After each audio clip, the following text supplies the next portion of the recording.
Well, good morning, everyone, and a very, very warm welcome to you on behalf of Kingsbridge and District Churches Gathering, who are holding this weekend, and also on behalf of Southwest Christian Fellowship. It's lovely to see you all in the chapel here, so a very warm welcome to you as well. And a particular welcome to James Harding. We heard last night, it was a great introduction, and we look forward to hearing more from you today. So thank you for coming. Just a few basic sort of practical things. Loos, there's two there, and also there's two downstairs. So if you go back out the entrance down the stairs, turn to your left, there's two more loos there. So they're there. Fire exits are that way. Follow David Ridley, because he'll be first out. So.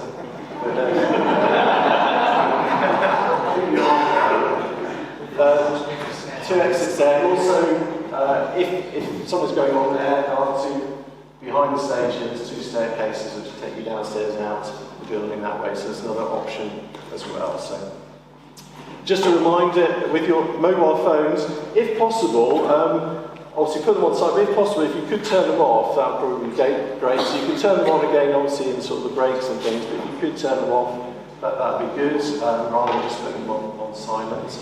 And I think that's all the notices for practically. And just really an outline of the day. So, obviously, we're starting this morning. We've got James in a moment coming to talk to us about handling the difficult bits of Revelation. Then at 11 o'clock we'll stop for a break and there'll be coffee and tea and other refreshments, which will be served here, but they'll also be served downstairs. We're very conscious there's a lot of people here, so rather than everyone mingling around the coffee bar there is a kitchen downstairs and an area where you can have a tea and coffee downstairs. So if some of you like to go downstairs, it'll probably make things easier for you and you get your tea and coffee quicker. So that's at 11 o'clock. Then at 11:30 we're having workshops, which John in a moment is going to explain more fully. Then we stop for lunch at 1 o'clock, so you're very welcome to stay for lunch, which is provided, and that'll be downstairs. And then we come back here at 2:15 for session 3, celebrating good bits, which James is going to speak to us again at that time. And then at about 4 o'clock we'll finish with refreshments and you're free to go home. So that sounds an exciting day, so looking forward to it. John, actually, it's a good moment. Would you like to come and just explain the workshops in a bit more detail? Yeah, thanks very much. Just take this opportunity. My name is John Corrie, by the way, in case you don't know who I am. I'm the chair of the Churches Gathering, and so it's great to be here once again this morning with you all. Just say thank you to Southampton for hosting us today. We're with them for the whole day, so it's a big thing, for them to be giving us lunch and all the rest of it. Incidentally, we're assuming that if you're here this morning, that you're going to stay for lunch, unless you have said to Lynn Matthew that you're not staying for lunch. Is there anybody here who will not be staying for lunch, who has not informed Lynn that they're not staying? 1, 2, 3, 4, 5, 6, 7. You're not staying for lunch and you haven't told Lynn. It's only if you haven't told Lynn that you put your hands up. If you've told Lynn, she already knows. about that. That's great. Thank you. Yes, we're going to have some workshops this morning, which were very successful last year, and we've got 4 workshops this year. The first one is James himself will be leading that, and he'll be here in the main chapel. And it's called Any Questions, and that means literally, if you've got any question about Revelation from chapter 1 to chapter 22, anything, then throw it at James during that time, and he will lead that discussion. Okay, so that's an opportunity to bring your questions about Revelation. The next workshop is How to Give Away Your Faith, which Phil and Luciana will be leading downstairs. Those of you who know Phil, playing his guitar this morning, he's a versatile guy, isn't he? And those of you who know Phil and Lou will know the tremendous depth of experience and wisdom that they bring to that. So that's fantastic. The third one is about prayer, perseverance in prayer, and Christian and Pippa Hill will be leading that, and they'll be over in Kingsbridge Family Church. So if you want to be part of that workshop, make your way across the road, plenty of time, to the Kingsbridge Family Church. And people who came to that workshop last year said how helpful it was, and what a great time they had. So thank you very much, Christian and Pippa, for coming back and doing that one for us again. And then the final one is myself, and we're going to look at the 7 churches of chapters 2 and 3 and see what they teach us for the church today. There are 2 chapters that James obviously hasn't really got time to go into in great depth, so I did check it out with him. That would be okay. So do come along to that. We're going to be in the Catholic Church, which again is just across the road, slightly up the hill. So if you want to come and join me and look at the 7 churches, then come across to the Catholic Church. That's absolutely fine. Just point out that the sessions, each of these sessions is recorded. So if you miss any of the sessions, like this afternoon or tomorrow, or you know of someone who would like to have come but has not been able to, then we're going to be putting these sessions on the Family Church YouTube channel. And thank you to Gordon for doing that recording. So in due time, all of the sessions will be available there. Just a reminder that there are feedback forms at the back of the church, maybe later on today, if you know that this is going to be your last time with us. Do take an opportunity to fill one of those in. Tremendously helpful last year. The feedback forms that we had last year were really good. And there's also a donations box there. So I think that's probably everything that I needed to say. Thank you very much, Rich. Thank you, John. And it's great to have Wordwise here. They've got some books at the front here. Dennis is just going to come and explain a little bit about that. So,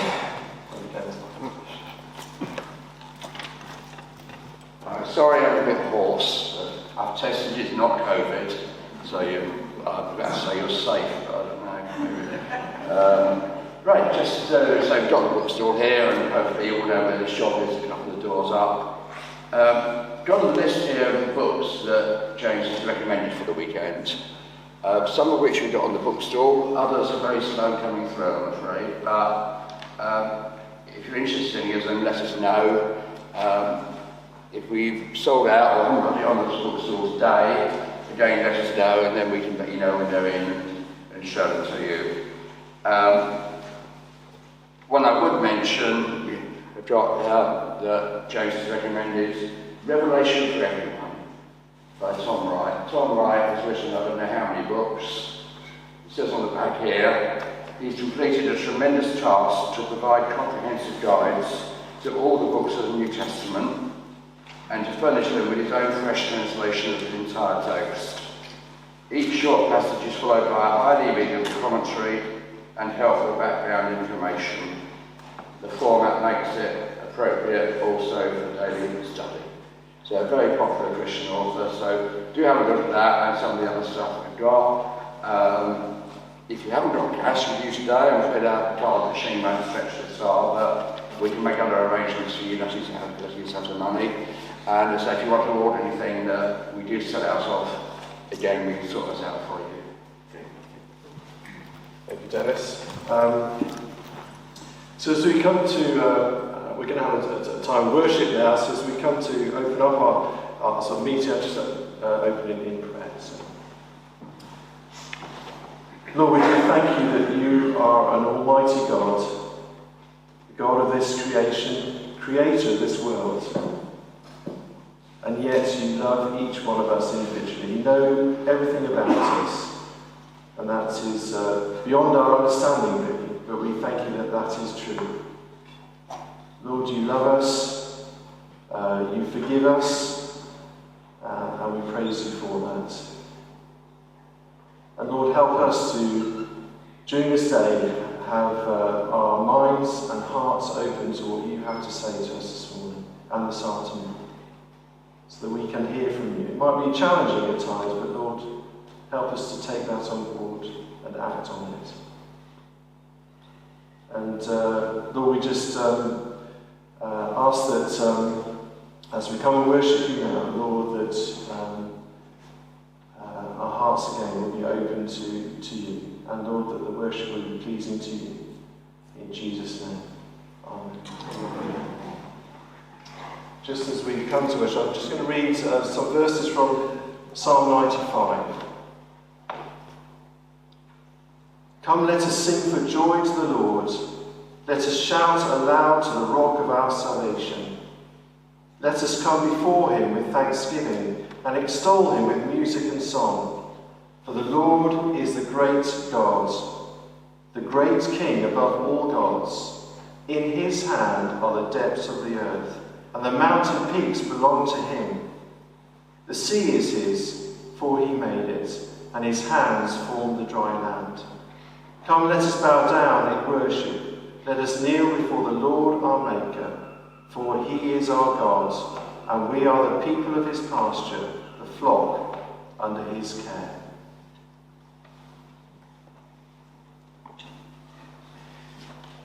Do stand. Oh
Charlie coming to speak to us, and I'll hand over to you now. So thank you, James.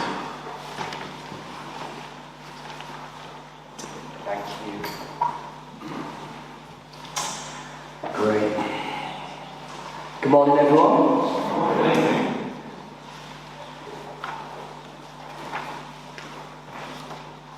What a beautiful morning it is. I think we're double mic in here, and I believe David has been specially trained to move this microphone. Especially trained to forget me.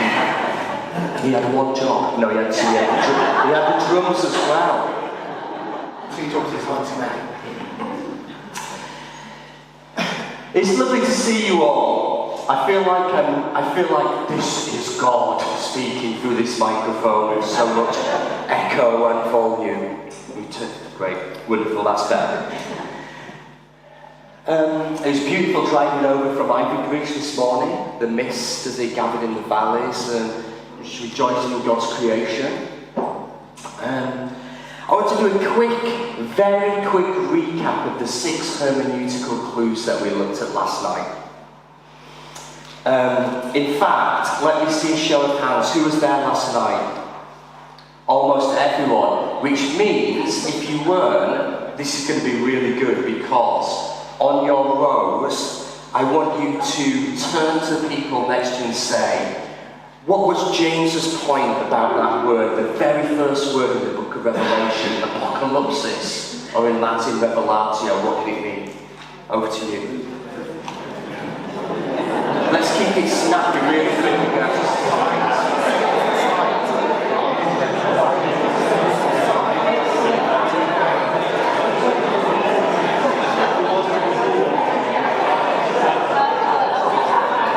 Wonderful. So, I'm going to ask you this to do this 5-6 times now. So, we'll keep it snappy. You should have come up with the answer. It means that it's been revealed, the veil's been removed, it's open, it's not hidden. We can understand this, it's not mysterious. Don't re-hide it, don't re-veil it. And secondly, we really digged into that word asimonon, which he has made known, translated as one word, 5 words translated from the word asimonon. Over to you guys. What did we mean by that? How has it been made known?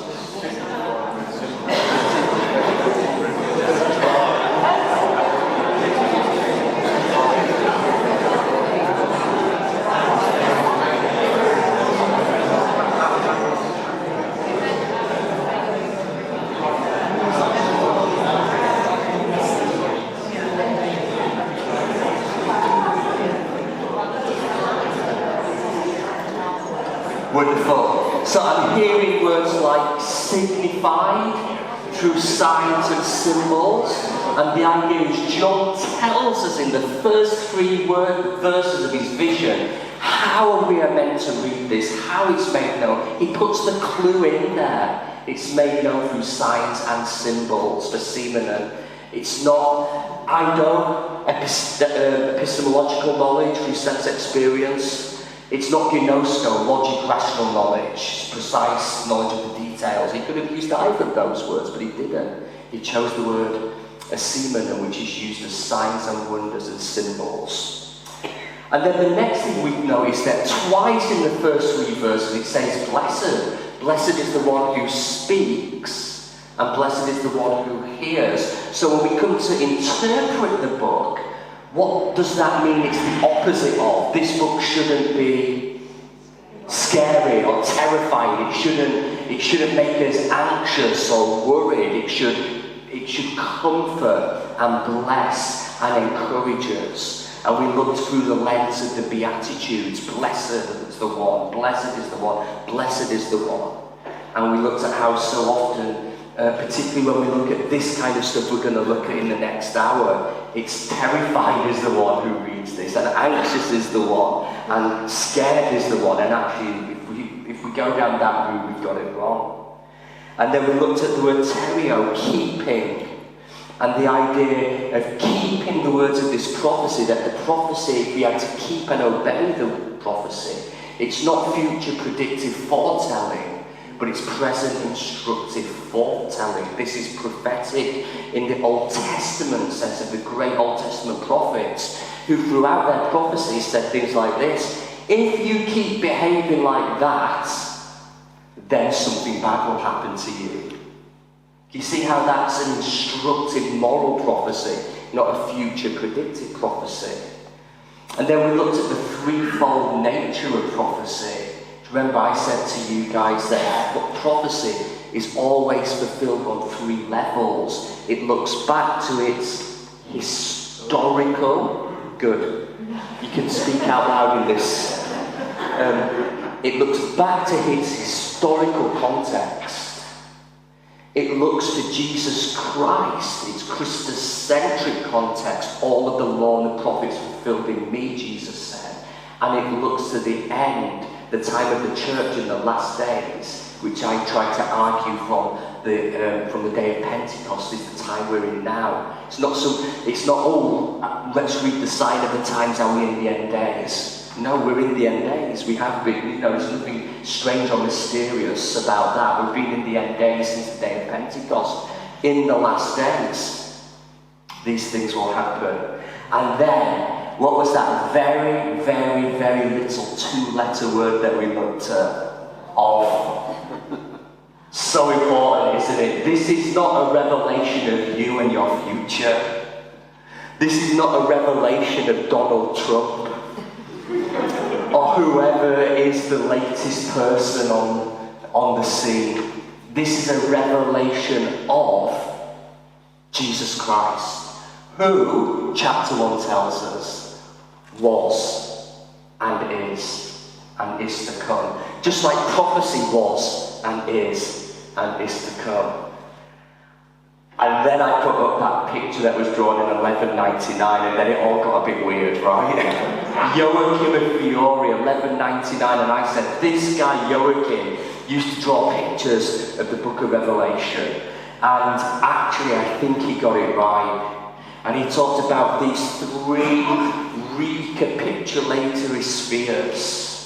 In the time of the Father, the Old Testament, the book of Revelation is all being fulfilled. And in the time of Jesus, it's all being fulfilled as the New Testament's being written. In the age of the church, the age of the Spirit, it's all being fulfilled. And then we have this very contemporary, modern Western understanding of time as linear and sequential. And actually that really only develops in the Industrial Revolution, as people start clocking in and clocking out. But most people throughout the world, throughout history, follow the times of the seasons. And harvest comes, and winter comes, and spring comes, and summer comes. And actually most people throughout the world today, and most people throughout the world historically, haven't seen time as that historical chronological sequence that we get so bound to and worried by. Particularly when Reg is preaching.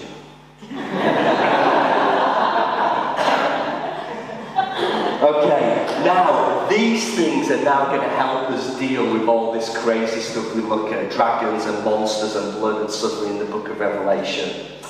Okay, a bit more background before we get on to that. By the way, I'm just going to look at chapter 13 today, but if you want to talk about the horsemen of the apocalypse, if you want to talk about the great red dragon, we can do that as well. Hopefully we'll have some more discussion time to go an hour rather than 40 minutes this morning. And I don't want to talk for all that time. Okay, so classically, one of the ways that interpreters have tried to deal with the difficult bits of the book of Revelation is to talk about when they happen, the timing of when they happen, and to try and read it in a way that the bad bits simply don't apply to them.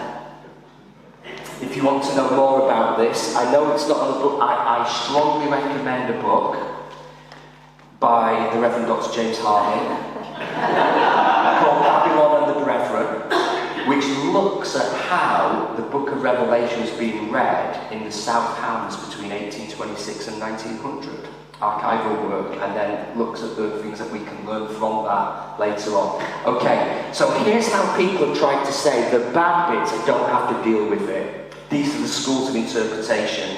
So first of all, the first school of interpretation that tries to deal with the bad bits by saying they don't apply to us is called the preterist school of interpretation. Do you want to say preterist out loud? Well done, very good. Now, the preterist school of interpretation was begun in the 16th century, so the 1500s, by the Spanish Jesuit Louis Alcazar. And he was saying that that word preter is the Latin word for in the past. And he was believed that almost all of the book of Revelation was fulfilled just in the past. John writes down his vision. We could talk about a day later, I think it was 96 AD. John writes his vision down there, and he's writing about current events in the time that are going to be fulfilled shortly in that time as a vision of the future. But from chapter 4 verse 1, that's the key, 4 verse 1, and now I'll show you the things which must happen hereafter, through to the end, at least through to chapter 21, or maybe as early as 1911. We'll look at that this afternoon, the rider on the white horse.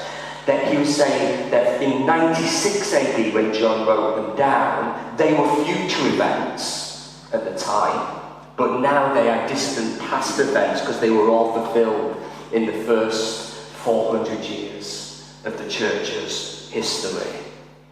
When was the great red dragon of chapter 12 in the past?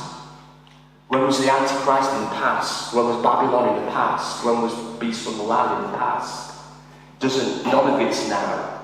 Only chapters 21 and 22, the good bits that I'm preaching on Sunday, only they are left in the future. And so they deal with the dragon and the beast and the blood and the fire by saying it's all gone. It's all happened already. It's all in the past. And so the present age, when we read now, is devoid of any prophetic fulfillment. Now the futurist school of interpretation, founded by another Spanish Jesuit in the 16th century, Francisco Ribera, they believe that all of the book of Revelation is in the distant future. And so they're doing the same thing like the preterists. They believe that the first 3 chapters of the book of Revelation were John's vision and they came to pass shortly in the earliest age of the church. But all the rest from chapter 4.1, I will show you things which will happen hereafter, through to the end, is all in the distant, far-off future. And so they deal with the dragon and the beast and the blood and the fire by saying it's not for now, it's all to come in some distant future age. And therefore, like the preterists, they too believe the present age is devoid of any prophetic fulfillment. Now, any church historians here want to tell me why 2 different bunch of Jesuits both tell us that the present age doesn't have any Babylons or Antichrists in the 16th century, in the 1500s. What else is going on at that time? Spanish Inquisition. Well, yes, but that's not the answer. Why? The Reformation. Because the Reformation, they are using the book of Revelation as a tool to bash all of the Catholics and say, oh, the Catholics are this and the Catholics are that and the Catholics are that. And so you get these 2 Jesuit scholars, Reformation scholars, who say, can't be, it's all in the past. It can't be, it's all in the future. Now, the popular way of reading today is the historicist approach. And this is the idea of reading the book of Revelation through a contemporary Western, post-industrial revolution way of viewing time. And the way of reading it is seeing the whole of the book of Revelation as a timetable of the whole of world history, like a roadmap of the whole of world history, stretching from the time of the prophet John, I would say 96 AD, some would say earlier, 54, we can talk about that later, all the way through to the end. And according to this view, every single day of the calendar is punctuated by prophetic fulfillment. And therefore the wise reader can use the book of Revelation like a roadmap, a prophetic roadmap, and discern which events happened yesterday and which events are happening today, and therefore predict and anticipate which events are happening tomorrow. And this approach allows the reader to find exactly which verse which shows in their own personal interpretation where they're the centre of the interpretation, exactly where they stand in world history. Now this view was first popularised in the 1970s by Hal Lindsey's book, The Late Great Planet Earth, where it's all about Russia and America and the finger on the button, the nuclear holocaust. Actually, that's another talk. You can map what's going on in the book, interpretation of the book of Revelation, which is what's going on in the earth. Yeah, in the 70s, it's all about a nuclear holocaust. In the 80s, it's all about great environmental disaster. In times of, you can map the two great recessions in the last 20 years, in the 90s and recently with a resurgence in zombie living dead apocalypses. That's a different talk. And Larry Norman's great hit in the same year, I Wish We'd All Been Ready. And more recently, the multi-million selling Left Behind series by Tim LaHaye and Jerry B. Jenkins, which at the pinnacle of its success, selling millions and millions and millions of books, on their website, it's gone now, I checked yesterday, over the last few years it's disappeared. It must have been raptured. They had a rapturometer on their website, a rapturometer, trying to work out from the signs of the times. It's been said that by the year 2054, a good Christian apocalyptic film might be made, but I'm not too sure about that. So on the rapturometer, you might get things like, well, last month, China ramped up aggression against Taiwan. So we must be last month we must have been in chapter 12, the Great Red Dragon. And last week, Kwasi Kwarteng implemented a Babylonian fiscal policy. So we turn the page into chapter 14. Actually, Rastafarian exegesis of the Book of Revelation is really interesting. The Horror of Babylon, 1980s, Margaret Thatcher. I'm not a Rastafarian, but I kind of think there's some truth in that. Now that means that we need to be ready for next month, because next month that means we must enter into chapter 15, which is about the 7 plagues, and perhaps that means a resurgence of the new COVID strain.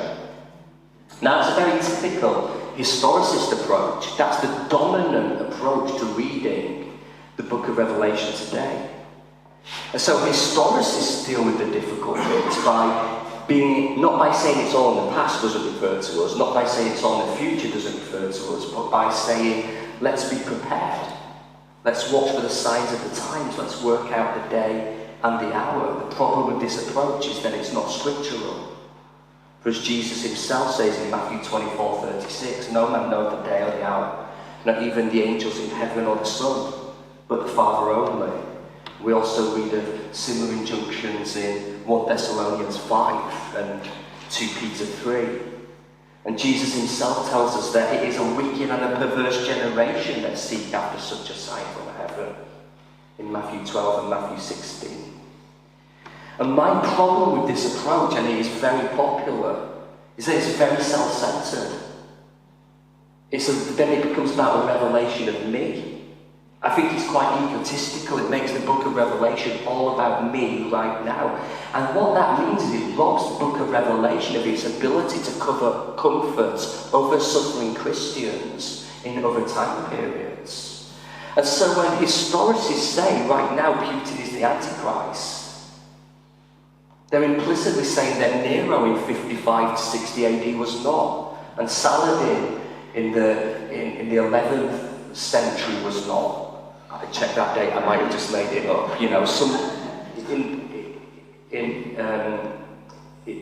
About 1,000 years ago. Hitler was not, and Stalin was not. But I think my use of Joachim's recapitulatory rings gets around this problem. Because it says, yes it was, and yes it was, and yes it was, and yes it was. It really was. Remember in 1 John, it tells us that there will be many, many antichrists. And then finally, idealists, and this is not what I'm suggesting. If you need me to clarify my position a bit more, I can do later. But finally, idealists suggests that the meaning of the text is not confined to any historical time period at all, but contains timeless spiritual truths relevant to people of all times. Now I'm saying it's real, it's true, it's actually happening all the time, not that it's just a spiritual metaphor. And therefore, the difficult bits just represent spiritual metaphors of the cosmic fight of good and evil that all Christians in all times experience. But interestingly, the very first ever published commentary on the book of Revelation by the North African theologian Tychonius around the year 380 AD, he took that view. That's the oldest view of interpreting the book of Revelation. So let's turn now to the book of Revelation itself and pick out some of the difficult bits and unpack them in detail. I want to focus on chapter 13, and I'm going to try and have two discussion points. Chapter 13 is interesting, it's right in the middle, and I think the first way we can deal with chapter 13 is by saying this. In the middle, it's got all that's come before it. Chapter 1, it's all about Jesus Christ and who he is. Chapter 2 and 3, the church that's suffering, persevere, be comforted. Jesus has won the victory. Chapter 4, it's the throne room. Chapter 5, the lion and the lamb. You know, so it's all in that context of the victory that's already won. The final chapters is all that unveiling of the future hope. And then when we place it there, we can look back through the pages before it and see how the Lord is in control. And we look after it and see how the Lord is in control, and it's just sandwiched in the middle. And I think that will help us as well. So I'd love you to read. It's very small there, but that's because I'm hoping you've got Bibles. I want you to read Revelation 13, verses 1 to 9.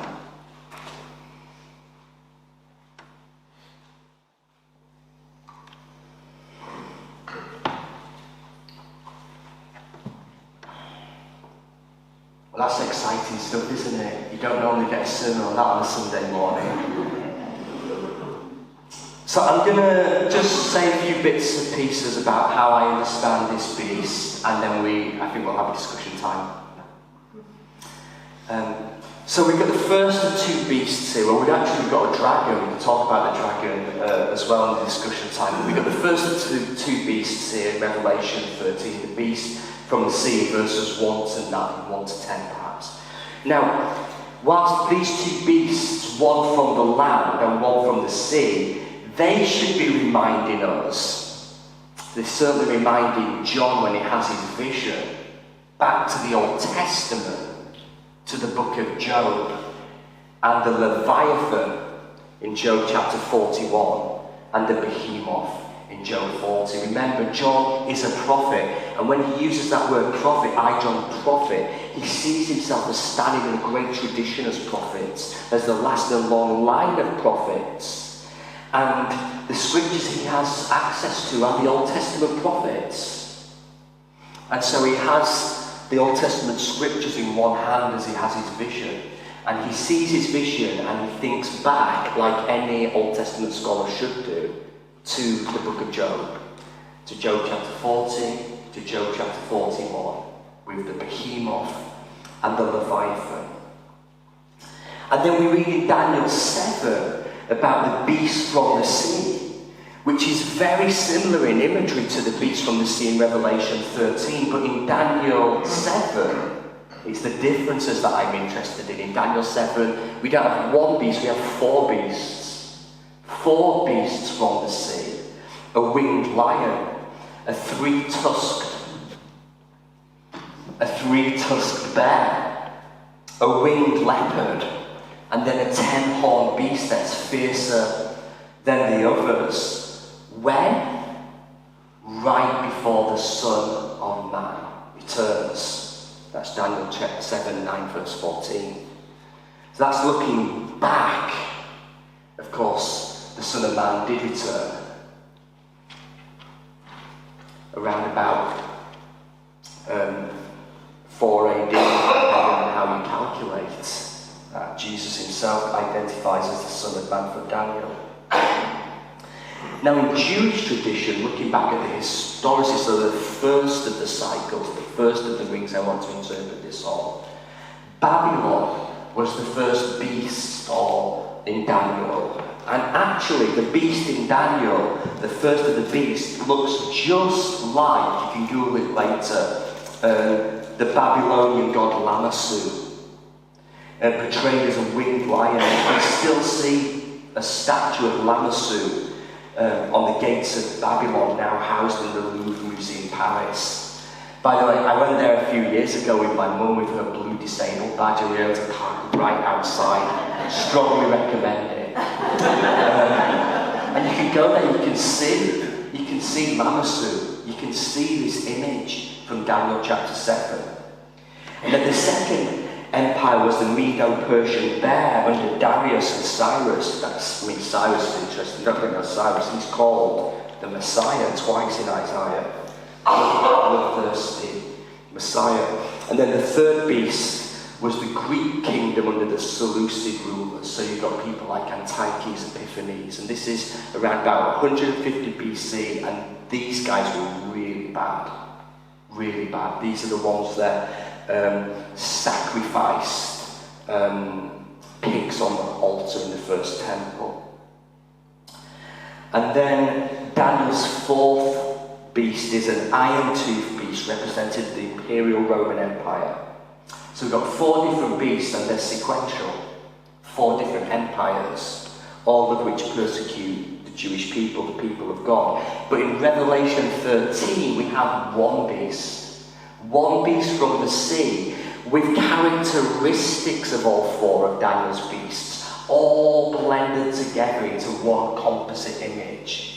And here there's a recapitulation. The beast was Nebuchadnezzar and Babylon. The beast was Cyrus and Persia. The beast at the John's time of writing, the beast is Imperial Rome. You see how even when John's writing, he's happy with a multivalent way of understanding this. He's saying it was this, and it was this, and it was this.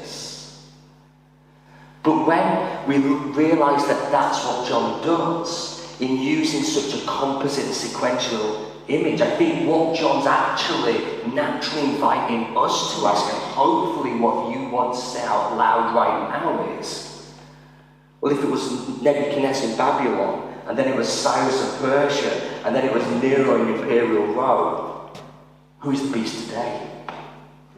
Because it can't just be, if we just had Daniel, it could have been, but because John takes them all and weaves them together, that means it can't just have been 605 BC. And it can't just with Babylon. And it can't just have been 598 BC with the Persians. And it can't just have been 165 BC with Antiochus Epiphanes. And it can't just be 63 BC to 313 AD with the Roman Empire.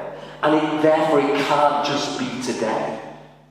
Otherwise, the beast from the sea in Revelation 13 would just have been a winged lion, or just have been a bear with 3 tusks, or just have been a leopard, a winged leopard, or just have been a beast with iron teeth.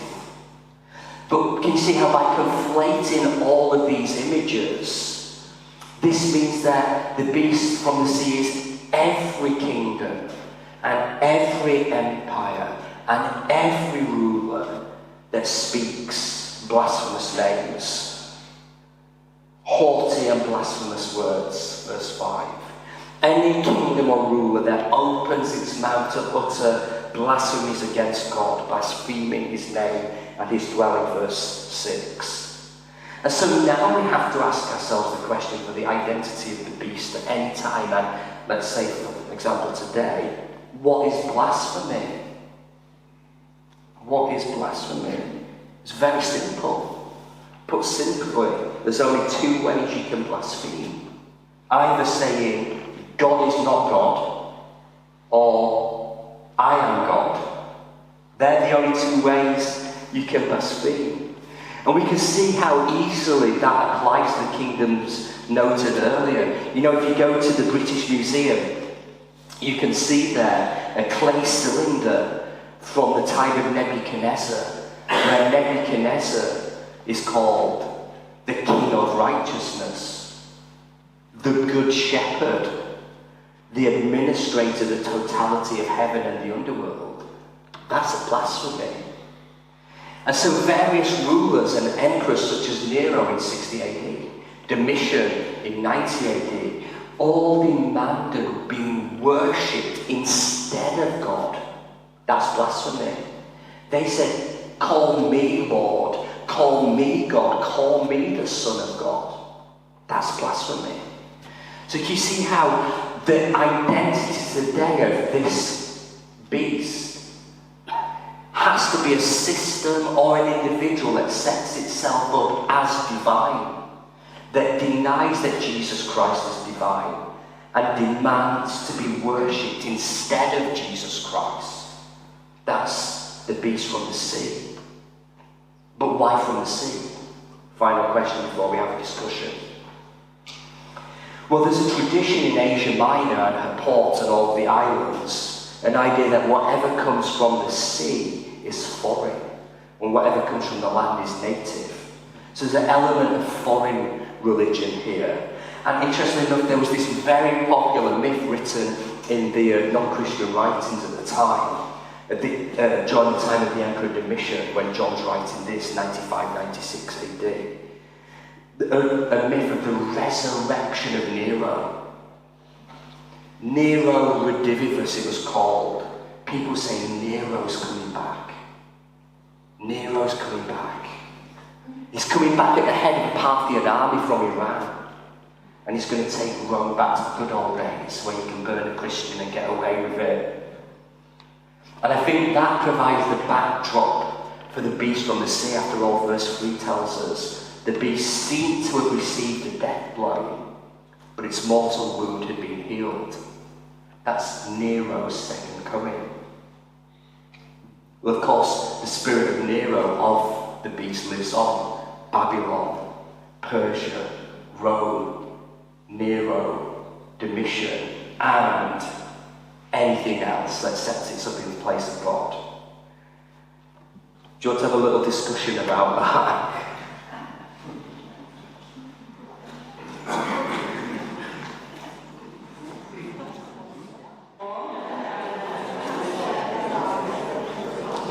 Take a few questions and then we'll move on to the beast from the land. And also we've addressed two things. If anyone wants to talk about the different schools of interpretation as well, we can answer that as well. Right. Who's got a question? Who's the dragon? Who's the dragon?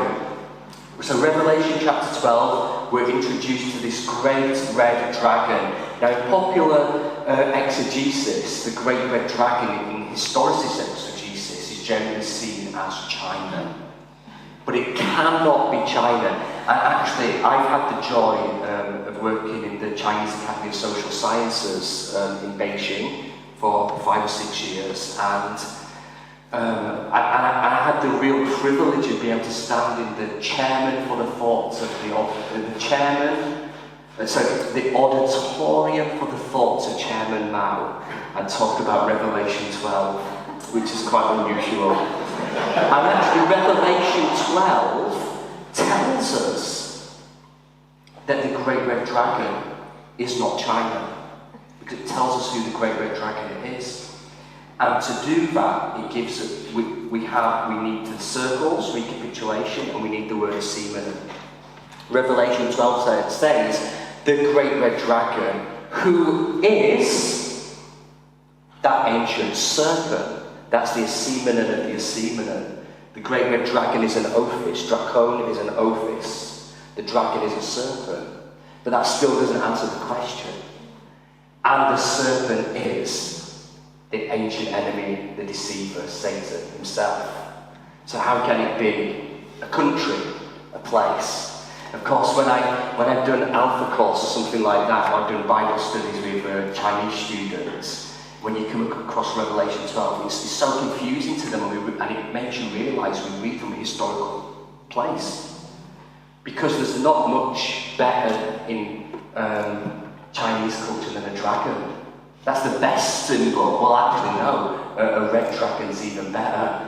Hong Long. And even better than a red dragon, a great red dragon. That is the most auspicious, wonderful image there is. So we have to be able to address it from the fact that we understand this culturally, through cultural constructs. Yes, at the back. In chapter 21, when it says, and there was no longer any sea after we took Revelation of the new heaven and the new earth, are you saying then that there's no longer any sea because sea is where the opposition to God comes from back here? Yeah. So, so sea is this wonderfully rich metaphor. We sang about it at our worship this morning. So we look at Genesis, and the waters are formless and void. And then we look at the crossing of the Red Sea and the way that that is picked up as an image in the Psalms of chaos and danger. And then of Jesus stilling and calming the waters. And throughout Jewish culture, the sea is seen as the source of chaos and danger. In fact, it's tied in with Tiamat and Marduk, the Babylonian chaos gods, as well in that culture there. And so the idea of there being no more sea is that there's no more danger, no more chaos. That the opposite of the sea is water. The opposite of the water is order and safety. Yes? Could I ask you about the word of in verse 1? Yeah. Are you understanding Jesus Christ as the subject or the object? In other words, the revelation of Jesus Christ. Is it Jesus Christ who's doing the revealing? Or is it the book that's revealing about Jesus Christ? Yeah, actually, that's a great question. Now, in the Greek, the word of isn't a separate word in there. Apocalypsis Jesu Christu. You know it's of by the ending. So Greek words, you can work out by the bit before it and a bit after it, how it functions in the sentence. Because it's not Jesus Christus, it's Jesu Christu. You know, it's of Jesus, of the Christ. Now, this means that Jesus, and this is a lovely idea, and I'm going to quote a 20th century Swiss German theologian called Karl Barth here. Jesus is both the revealer and the revealed. He is both the subject and the object. He is the one who does the revealing and the content of the revelation. The NIV UK translation has the revelation from Jesus Christ. So I don't know whether it should be of, it says from on the NIV UK. Yeah, well, the word from isn't in there at all. And we can talk about translations at another time, but the NIV isn't actually I'm happy with people reading the NIV. You just have to remember it's not a translation. It's taking all the best translations and trying to simplify it. Yeah. Just on that point, which version would you say is the best? Yeah. Yeah. Well, it depends. That's a great question. If I was doing a Sunday school, I would read the pictorial Bible with the kids. If I'm doing some teaching, I'll go for the NRSV, New Revised Standard Version. If I'm wanting to help you with my Greek, I'll read the Novum Testamentum, Greek New Testament there. I really encourage you to look at the languages. And the NASB, which is a little bit robotronic, wooden, because it follows the Greek so closely. In my devotional time, I read the New Living Translation. So each translation does something different. So it's what's the most fit for purpose. So I'm using the NRSV here because I think along with the ESV, it blends being faithful and true to the original text and being understandable and comprehensible.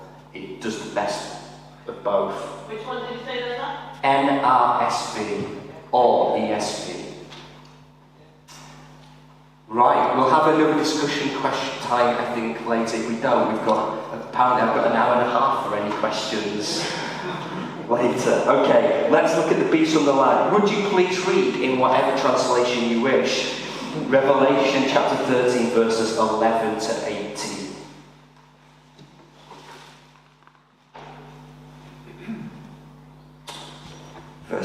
then I saw another beast. Actually, come back to the book of Revelation another time. Then I saw. Where's John looking? Always a great clue.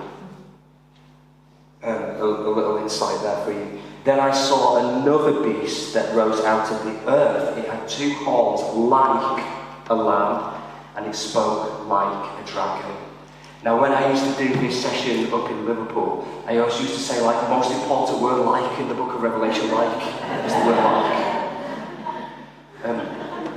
The word like is a really important, neglected word that we don't remember is in the book of Revelation. Now notice, this is the point here, notice how in a really perverse, subversive way, the beast is Christ-like.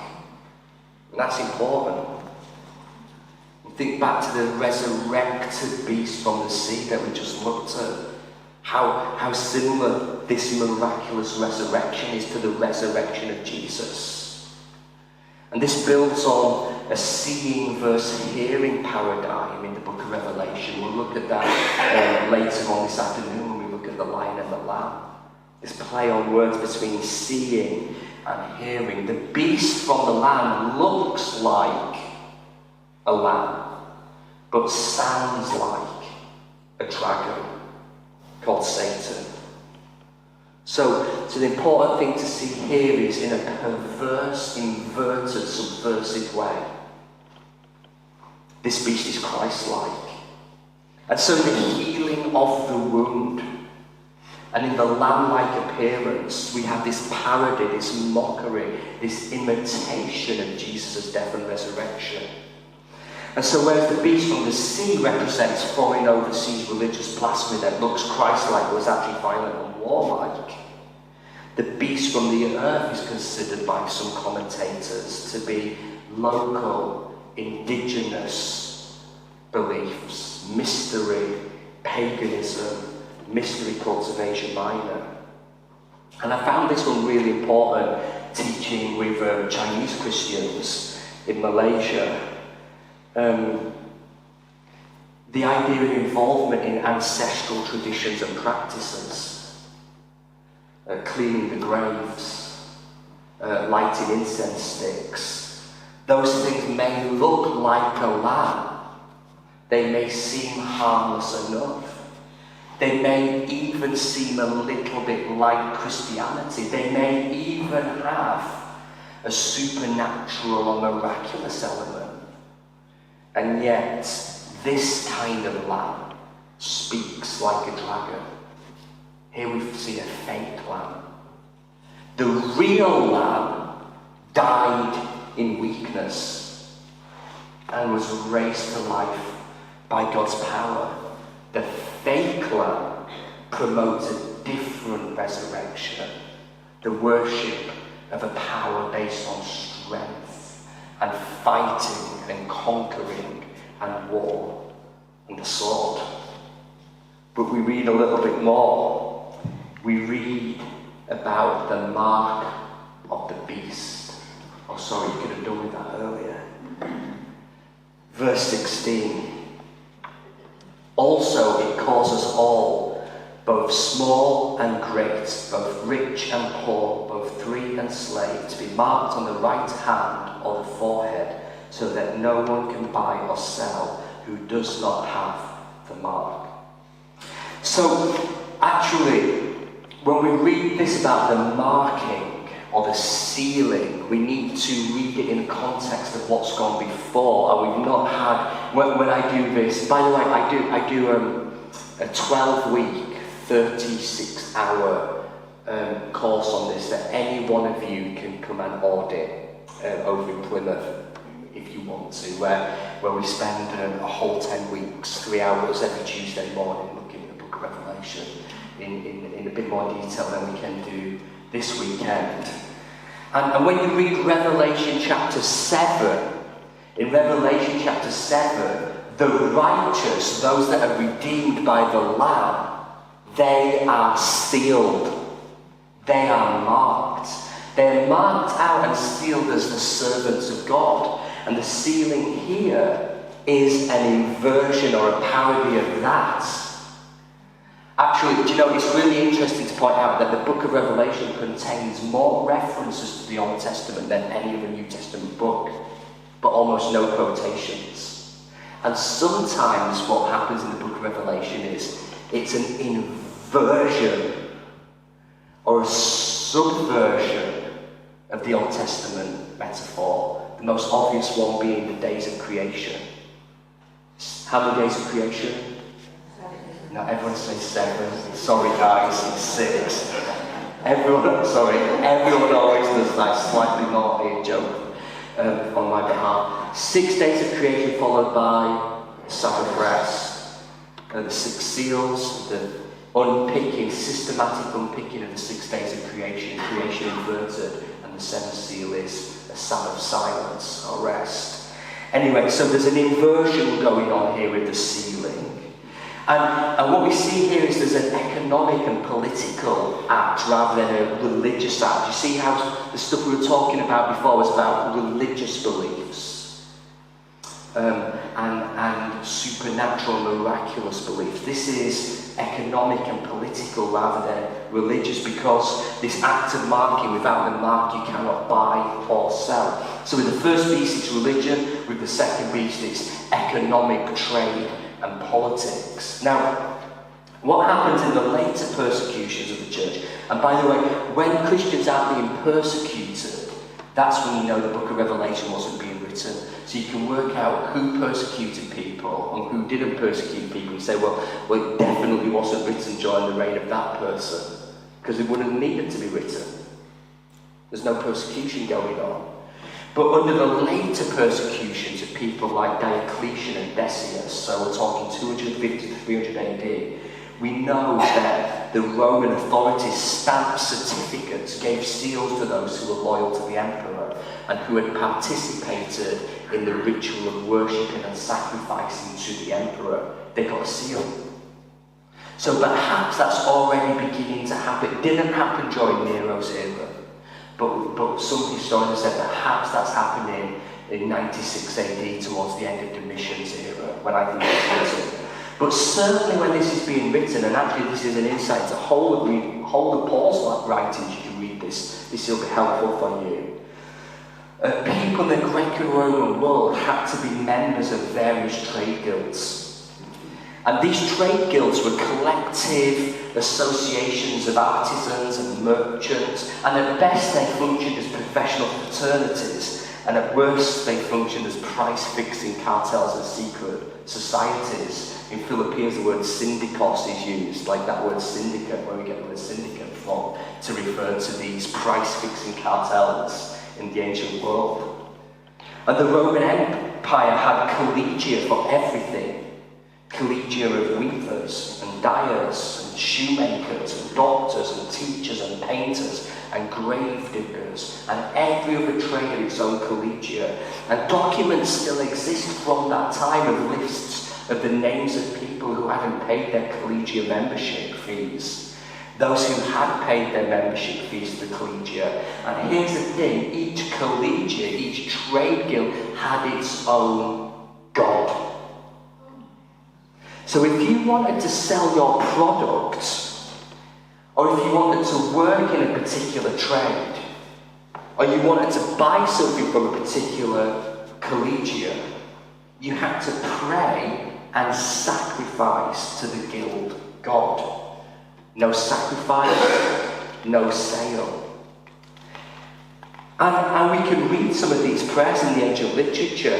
If you found wheat, and you didn't sacrifice the lares and pray, Enos lares juvate, help us O lares, you couldn't then sell your wheat at harvest. If you were a baker and you didn't sacrifice the lares, you couldn't buy the wheat to make your bread. If you needed medicine at the time John's writing, you have to sacrifice to Minerva before a doctor would come out and see you. Almost as hard as getting an NHS visit, isn't it? Proclus taught people to pray to Minerva, hear me and save me, for power is all thine own. If you didn't pray that prayer, no sacrifice, no medical treatment, you couldn't see a doctor.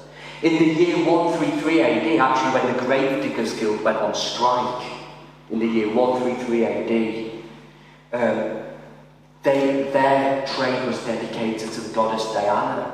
And if you didn't pray Dianae sumus in fide, in Diana's strength secure, and sacrifice to Diana, the grave diggers would not bury you.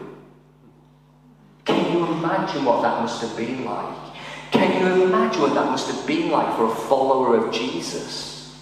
You can't buy bread unless you deny Jesus. You can't get medicine unless you deny Jesus. You can't bury your dead unless you deny Jesus. And when that's happening to you, you need to know that, like the woman of Revelation 12 verse 6, you can flee into the wilderness to a place prepared by God where you can be nourished by his hidden manna. God supplies all of his people's needs, just as he did in the Exodus. By the way, the Exodus is a great backdrop for chapters 12 and 13. And what this is saying is, don't look to the world for your financial and economic security. Doing that means you bought into what the beast demands. What this is saying is, don't conform, don't be marked and stamped by the world's economic system. After all, every other mention of the mark of the beast in the book of Revelation, chapter 14, 16, 19 and 20, always ends badly. It ends in judgment. Don't be fooled. Don't give in. I've got about 5 or 10 minutes on the mark of the beast now, which is great. That's just enough time. If you want to get out your phone and Google the word gematrix, G-E-M-A-T-R-I-X. The first hit will be what's called the gematria calculator, and we've got a bit of time, we can use that to work out whose number is 666 in the room. The beast's name, verse 17b. The name of the beast or the number of its name, this calls for wisdom. Let anyone with understanding calculate the number of the beast, for it is the number of a person. It is the number of 666. Now, verse 18 is one of the most debated verses in the entire book. Actually, this is what got me into it. In 1999, my PhD supervisor, who's going to be my PhD supervisor at the time, gave me this massive PhD thesis from Manchester University of this guy that had written about every different person that had ever said, oh, they're 666 or they're 666.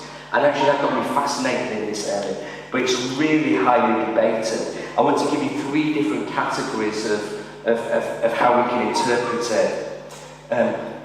So from the time of the Roman Emperor until present, there have been so many different ways of trying to use the gematria. I'll explain that in a bit, but it's basically that letters equal numbers.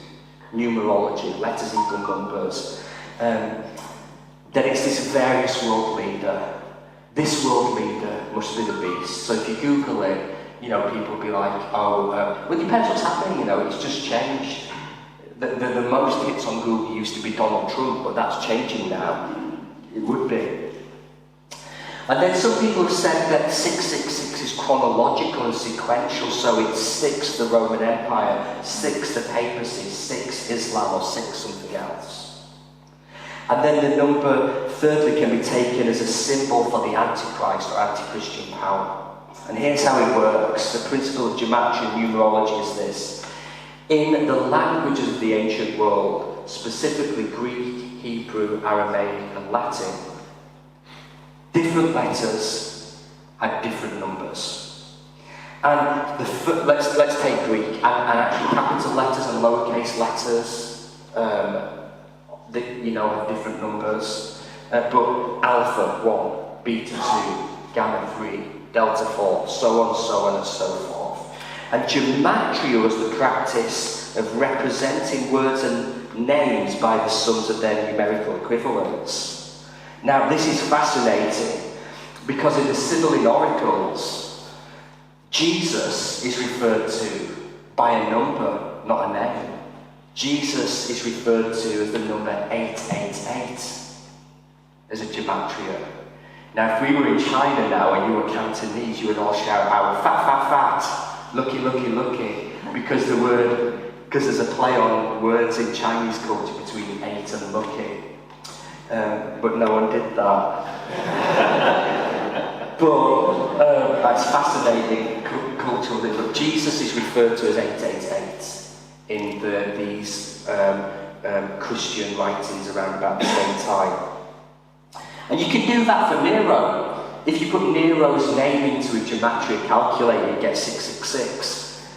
You can't do it for Domitian, who I think it was written in his reign in 96 AD. But if you take Domitian's coin, his coin with his stamp on, without which you cannot buy or sell, and you take his full title, which is abbreviated to fit on the coin, Sebastius Germanicus Domitianus Kaiser, and you abbreviate that to the letters on the number, it comes out as 666. You can do this with everything, but you just need to play around with the numbers. Is it simple or complex? I.e., do you add the number letters or do you times them? Do you have the word and in there as well? Do you go for Greek, Hebrew or Latin? Is it lowercase or uppercase? The point is, and some commentators say, just play around with the numbers and you'll get it. And actually, I could guarantee if we all put our names into this gematria calculator, we'll end up with one of us being 666. But the real spanner in the works here was the discovery in a rubbish dump in the Egyptian desert, in the ancient settlement of Oxyrhynchus, of thousands of fragments of biblical texts, including a fragment of the book of Revelation, chapter 13, published in 1999, which is the oldest fragment of Revelation ever found. That tells us to beware because the number of the beast is 616. And I think that playing with these numbers and remembering the Oxyrhynchus papyrus of the variant of 616 reminds us not to be looking for a literal interpretation of the number, because I told you the second most important word in the book of Revelation is the word Esimenon. And to say 666 is a literal number does disjustice to everything else in the book. Why calculate literally someone's name when we're looking at everything else in a metaphorical Simenon manner in which language and numbers are used throughout the apocalypse? There are so many names, ancient and modern, that come to 666 when you put them in the gematria calculator. We cannot deduce much from the fact that a key fits the lock if this lock will turn when any key is put in it. So what does 666 mean as an Esimenon sign or symbol that points beyond itself? 2 minutes, 3 minutes, 4 minutes, John, 3 minutes. Okay, there's no clock in this church, that really throws me. That's because in this church we're not guided by sequential biblical. Just keeps repeating, okay. Okay, the first idea that 6 has the idea of incompleteness and imperfection. We contrast this to the completeness and perfection of 7 in Scripture. It's evident throughout Scripture, whether that's from the days of creation in Genesis, or the rules for keeping slaves in Exodus, or the 6th hour of the Passion in John chapter 19, that 6 is incomplete and 7 is complete. The idea of 6 is also represented in a recapitulatory way, the 6th seal, the 6th trumpet, the 6th bowl, all of these things depict judgment rather than completion. The 7th of each series is always the consummation of the kingdom of Christ and perfection. Each series of 6 is incomplete without 7. But it's not just 6, is it? It's a triple repetition of 6. And this connotes the intensification of incompleteness and failure. It's not just bad, it's bad, bad, bad. Summed up more in the beast than in any other part of fallen humanity. Another idea is that the 666 is chronological or sequential.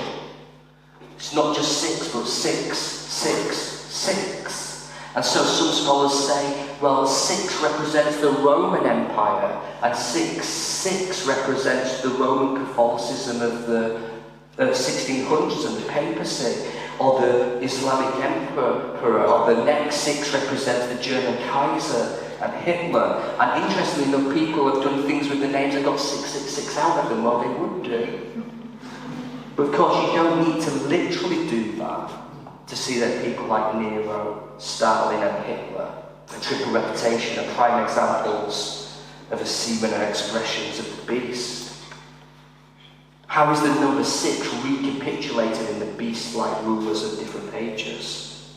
So the question here with the number of the beast, and I really am on my last minute now, isn't what is the correct interpretation, but what does a history of interpretation show us? How the text lives on in different eras, in different epochs, in different dispensations.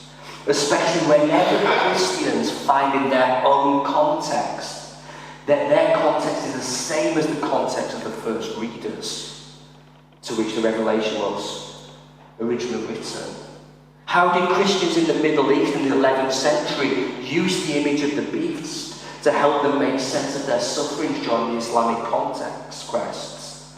How did protesting Christians in Europe in the 16th century use the image of the beast to help them make sense of their persecutions at the height of papal corruption? How did Christians in South Africa during the apartheid era in the second half of the 20th century use the image of the beast as an image of comfort and protest against apartheid segregation? How have Christians in Latin America in the 1970s used the image of the beast to make sense of oppressive governments and unjust economic structures? How have Christians in China throughout the 20th century turned to the book of Revelation, seen their source of hope and empowerment and faced the persecution by the beast, the state, during the Cultural Revolution? And so if Nero is a 6, and Saladin is a 6, and the 3 Borgia and Medici popes are all 6s, and Mugabe was a 6, and Idi Amin was a 6, and Pinochet was a 6, and Chairman Mao was a 6, and Putin is a 6, and Trump be a 6. We're not just talking 666, but the number really is 666666666.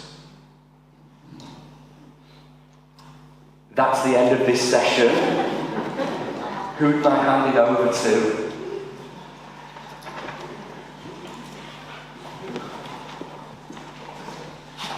Thank you, James. Wow, that's a lot to be contemplating, thinking about, well, there is a session. If you've got questions, which will be after the break.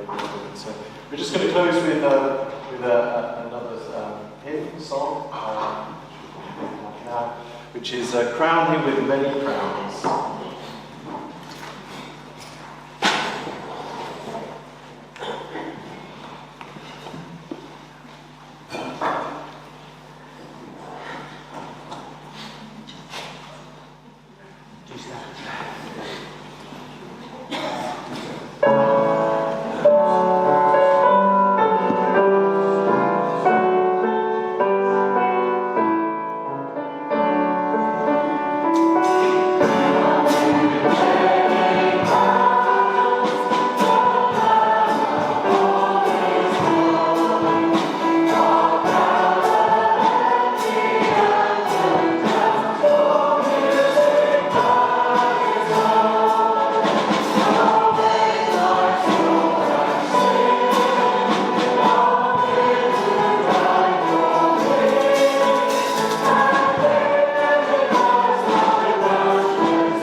be seated.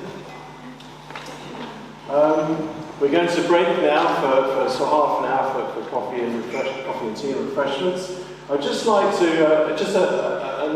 notice about, I don't know, some of you might have come to a Tier Fund quiz last year, which was held in this building. We're holding it again on the 19th of November, so you're all welcome to come along to that. So it's going to be at 7 o'clock, there's going to be teams of 4 to 6, and it's going to be £5 a head, and then proceeds will go to Tier Fund. It was a great evening, so please think about that. Bring along friends, they can be Christians or non-Christians, but you'd be very welcome to come along to that evening.